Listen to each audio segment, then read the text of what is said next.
Hi friends, ఈ వీడియోలో pharmacist court కేసుకు సంబంధించిన డీటెయిల్స్ చూద్దాం.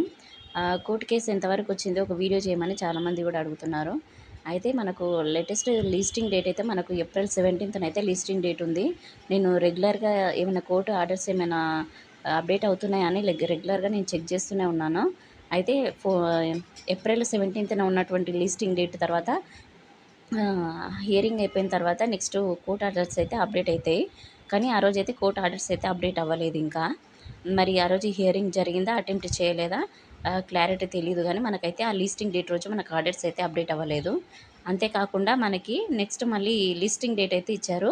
ఆ స్లైడ్ మీకు వీడియోలో చూపిస్తాను. ఇది లేటెస్ట్ లిస్టింగ్ డేటు మళ్ళీ అప్డేట్ అయినది. అయితే ఏప్రిల్ 28కి మళ్ళీ లిస్టింగ్ డేట్ అయితే ఇచ్చారు. ఒకవేళ 17th రోజు అటెంప్ట్ చేయలేదంటే మళ్ళీ 10 days తర్వాత మళ్ళీ లిస్టింగ్ డేటు వస్తుంది.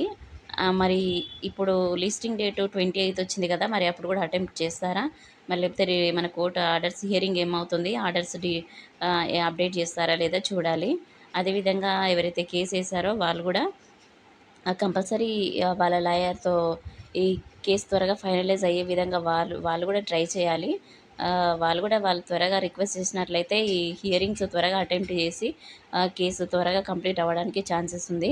ఎవరైతే కేసు వేసిన వాళ్ళు ఎవరైతే ఉన్నారో వాళ్ళు కొద్దిగా ఈ కేసు గురించి పట్టించుకొని లాయర్ దగ్గర ఎలాగైనా సరే వాళ్ళు రిక్వెస్ట్ చేసి ఈ కేసు త్వరగా క్లియర్ అయ్యే విధంగా చూస్తారని నేను కూడా కోరుకుంటున్నాను. ఈ కోర్టు క్లియరెన్స్ అవ్వడం కూడా, జడ్జిమెంట్ రావడం కూడా మనకు చాలా ఇంపార్టెంటే. ఎందుకంటే ఫైనల్ రేజ్ రావడానికి లేట్ కావడానికి ఇది కూడా ఒక కారణం కావచ్చు. కాబట్టి ఈ హియరింగ్స్ త్వరగా కంప్లీట్ అయ్యి కోర్టు ఆర్డర్స్ ఏదో ఒకటి త్వరగా రావాలని అందరం అదే ఆశిస్తున్నాం. కానీ ఈ హియరింగ్స్ త్వరగా కంప్లీట్ అవ్వడానికి ఎవరైతే కేసు వేశారో వాళ్ళు కూడా తమ వంతు ప్రయత్నం చేయాల్సి ఉంది. హియరింగ్స్ త్వరగా కంప్లీట్ అయ్యాయంటే మనకి ఎలాంటి ప్రాబ్లం ఉండదు. ఎంహెచ్ఎస్ఆర్బి ఏవైతే రిజల్ట్స్ ఉన్నాయో, స్టాఫ్ నర్స్, ల్యాబ్ టెక్నీషియన్, ఇంకా అదేవిధంగా స్టాఫ్ ఏఎన్ఎం రిజల్ట్స్ వాటితో పాటుగా ఫార్మసిస్ట్ కూడా ఎలాంటి ఇబ్బంది లేకుండా వెంటనే రిజల్ట్స్ ఇవ్వడానికి చాలా అవకాశం ఉంటుంది. ఒకవేళ ఈ కేసు హియరింగ్స్ వల్ల ఏమైనా మధ్యలో ఆటంకం అలాంటివి ఏమైనా ఏర్పడే ఛాన్సెస్ ఉంటుంది. కాబట్టి త్వరగా ఇక హియరింగ్స్ కూడా అయిపోవాలని కూడా అందరం కోరుకుందాం. మరిన్ని మన అప్డేట్స్ ఉంటే నేను మళ్ళీ వీడియో పెడతాను. Thank you.